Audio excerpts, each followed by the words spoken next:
या जगामध्ये देव कधीच कुणाचं वाईट करत नसतो. तो तर सकळ मंगळ निधी आहे. आणि असा परमात्मा का बरं इतरांचं वाईट करेल? आपलं चांगलं आणि वाईट हे आपल्या संगतीत असणाऱ्या माणसामुळे होतं.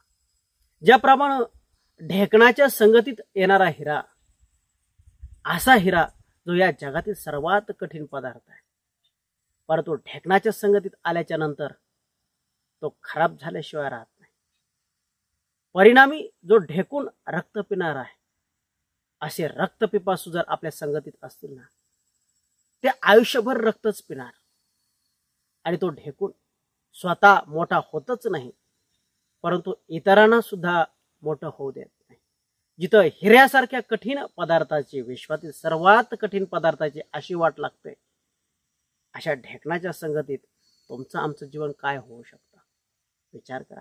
तेव्हा आपली संगत ही आपली प्रगती आणि अधोगती दोन्ही ठरणारी असते. रामकृष्ण.